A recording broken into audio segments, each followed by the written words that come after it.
since I made since I made since I made a couple of videos the past couple of weeks of self-proclaimed assassins, according to them, involved in the JFK assassination, the plot to kill the president. And I described in those videos why I don't believe them, right? I figured today I would make a video about a third fella that also claims to have been involved in the plot to kill the president. The only difference is that this guy actually carries, what he says carries some weight because of who he is. He's excuse me. His name is E. Howard Hunt, and a few years ago he passed away. But before he passed away, supposedly, according to his son, he confessed to him. It was one of those so-called deathbed confessions, right? I don't think he was literally in bed and he confessed. I think he knew he was gonna die. He was sick and old, and he told his son what he knew of the JFK assassination.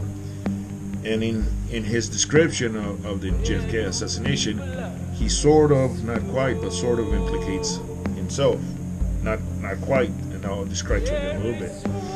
But the reason that this guy carries some weight, a lot more weight than the other two that I described on the previous videos, is because this guy, we know as a matter of fact, was a CIA agent.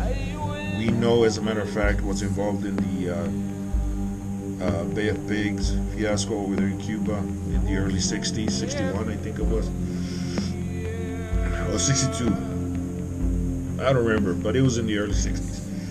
And we also know that he was involved in the Watergate. He was one of the plumbers, the so-called famous, infamous plumbers, and I think he was the head honcho of the plumbers. He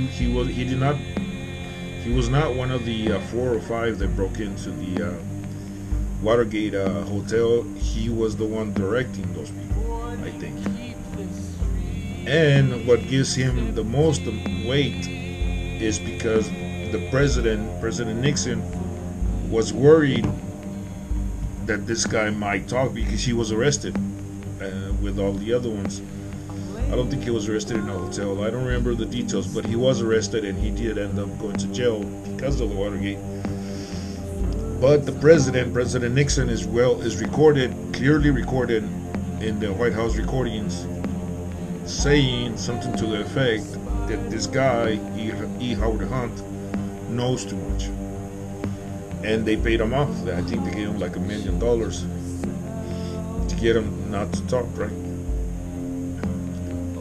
So anyway, so there's quite a bit. There's a lot of backstory to, I guess, to giving weight to whatever this guy says, right? He was in a position to know what was going on, if something was going on within the CIA to kill the president. He was a lot of people suspected if there was a CIA plot, this guy would be involved. And the people that this guy names were already suspects of other, researchers, conspiracy theorists, already had the people that this guy mentions had on their suspect list, right? And the thing is that this guy included, as the head honcho, as the one that gave the order to kill the president, he named the vice president, LBJ, supposedly gave the order. So anyway, so it should carry weight, and it does carry weight. This guy supposedly confessed. What he actually did was he recorded himself on a cassette tape, and he sent it, the cassette tape of recording of himself, sent it to his son. And I don't think I've heard the whole thing. I've only heard excerpts from that recording. So I don't know if he gave actual details, but from the parts that I've heard, he didn't give actual details. So of the assassination, so I can't compare it to the evidence. I can't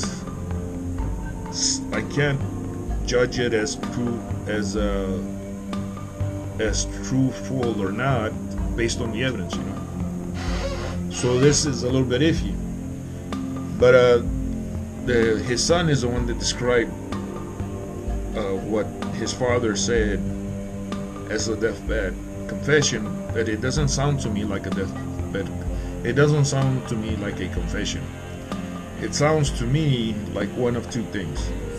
Either he's describing what he knows happened secondhand because he knew those people, or he's describing, Howard Hunt is describing what he thinks happened because he doing his own research, I guess, maybe. So I'm a little bit stuck. I don't know if to believe him or not. The points against him is that he doesn't give details, at least in the parts that I've heard, right? And his scenario, the way he describes things, does not fit my scenario. But my scenario fits the evidence, you know.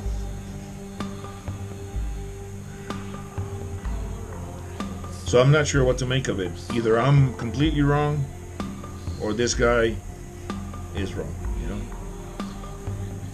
There is a way to how should I say?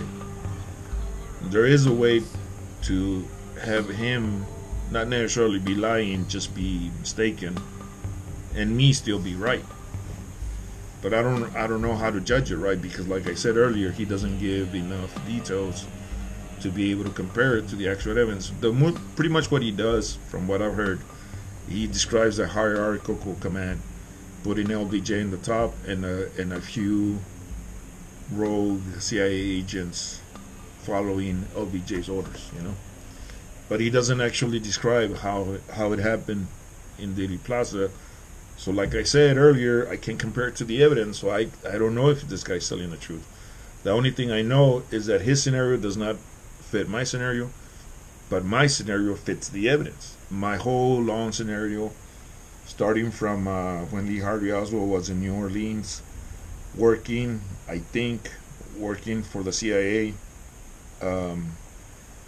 either under the table or officially, I have no idea. And then he broke whatever relationship, however they refer to that relationship, whatever it was, they broke it. You know, they broke ties.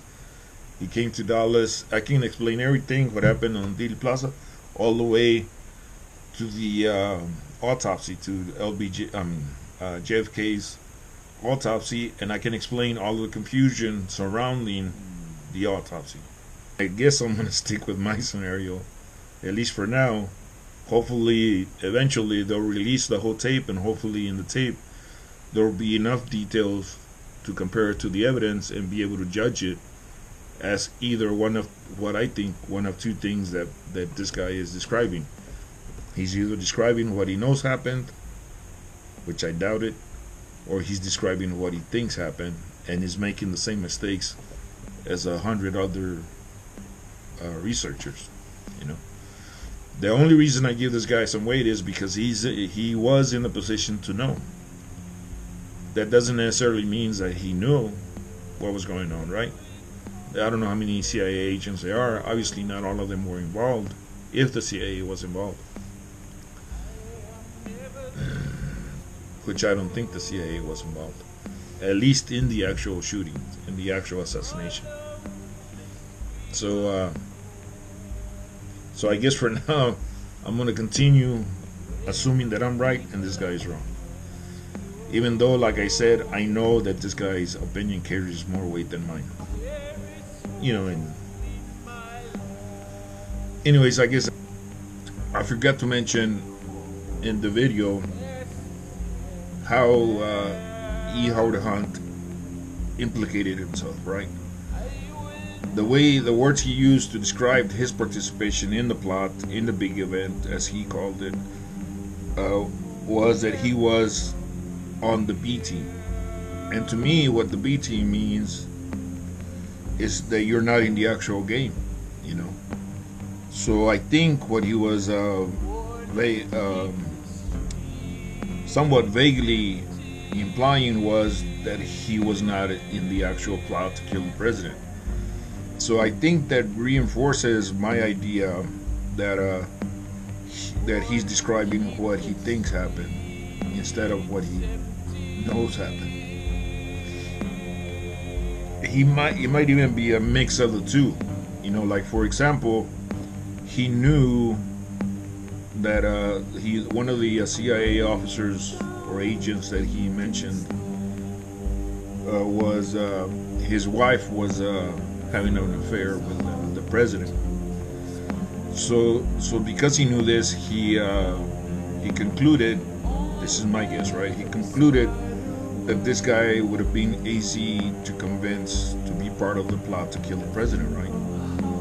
So I think it might be, like I said before, he's doing one of two things. He's describing what he knows happens, or he's describing what he thinks happened. And it could be a mix of the two, in that sense, you know, that he knew this lady was having an affair with the president, and so he would know that this guy had a special hatred to the president, and so he would likely be part of the plot, you know. So so I still think that there's not enough detail in his description to be able to judge it as truthful or not. But if he's right, then I'm completely off. My whole scenario is off.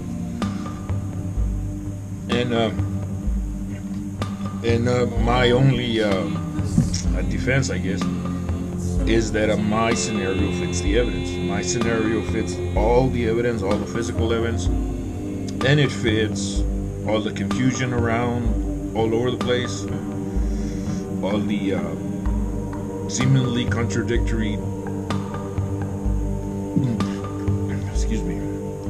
contradictory events that people report.